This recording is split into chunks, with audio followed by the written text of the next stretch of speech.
अर्चना तिवारी और सारांश के बीच प्रेम प्रसंग का खुलासा हो चुका है। जहां पुलिस के सामने अर्चना ने प्रेम प्रसंग के रिश्ते से इनकार किया, लेकिन सारांश के माता पिता ने दोनों के बीच प्रेम संबंध की बात को स्वीकार किया। देखिए पूरी रिपोर्ट। भोपाल से रहस्यमय ढंग से लापता हुई 28 वर्षीय अधिवक्ता अर्चना तिवारी को लेकर पुलिस ने प्रेस कॉन्फ्रेंस में पूरे घटनाक्रम का खुलासा किया है। ये केस जितना सीधा दिखाई दे रहा था, उतना ही जटिल निकला। अर्चना और शुजालपुर के सारांश ने मिसिंग मिस्ट्री का षड्यंत्र रचा और गायब हो गए। पुलिस पूछताछ में अर्चना ने भले ही प्रेम प्रसंग की बातों से इनकार किया, लेकिन सारांश के माता पिता ने कहा कि दोनों के बीच में प्रेम था और उन्होंने सारांश को समझाया भी था। वो ड्रोन का काम करता था। ड्रोन में एक्चुअली 17 तारीख को हम दोनों माँ बेटे साथ के पहले इंदौर गए थे। इंदौर से पहले वो 8-9 तारीख को कहाँ, चेन्नई, हैदराबाद, बस यही हमने फ़ोन पे पूछा तो हमें यही बताया गया सर। हाँ, उसने 3-1 महीने पहले सपना एडवोकेट ऐसा बताया था उसने कि वो लड़की में उससे कागज़ वागज के काम करवाता हूँ।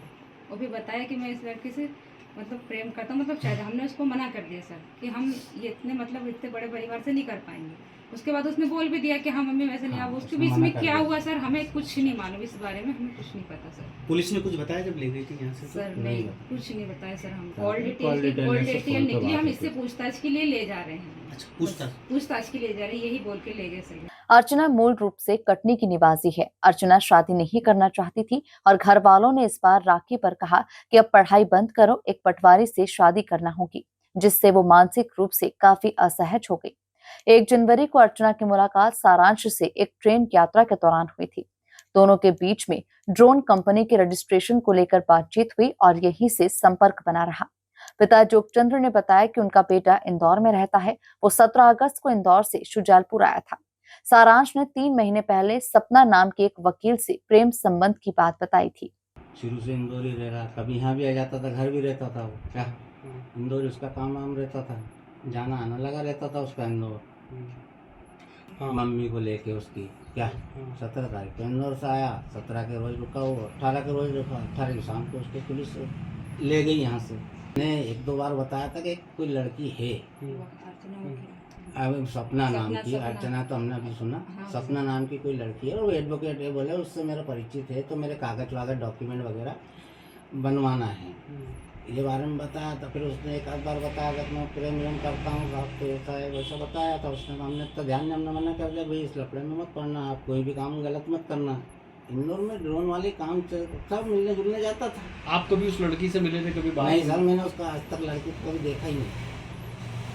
मेरा उस लड़के को कभी देखा ही नहीं। मैंने न्यूज़ में भी उसको 4-5 दिन बाद देखा, वो भी खुल गई न्यूज़, अपन देखते हैं यूट्यूब, हमको उसको वहाँ जानकारी नहीं।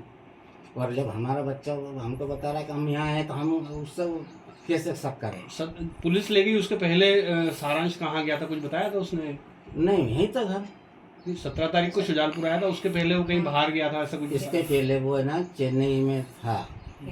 8-9 तारीख को चेन्नई में बता रहा था वो। 9 तारीख को 10 तारीख को मेरी बात हुई थी, तो बोला मैं वहाँ जा रहा हूँ। तो हम सिर्फ इतने पूछते रहे हालचाल कि कहाँ है, कहाँ, तो मैं आ जाऊँगा ऐसा बोला उसने मेरे साथ। पुलिस ने अर्चना को तलाश करने के लिए 2000 से अधिक सीसीटीवी कैमरों के फुटेजेस खंगाले। सीडीआर के आधार पर तेजेंद्र और सारांश से पूछताछ की गई, तब उसके नेपाल में होने की जानकारी मिली। अर्चना अपनी पहचान छिपाकर खुद को सपना बताकर छिप रही थी, जिसके बाद पुलिस ने नेपाल एम्बेसी की मदद से युवती को नेपाल बॉर्डर लखीमपुर खीरी तक रिपोर्ट कराया। Bureau report, MP news, Shujalpur.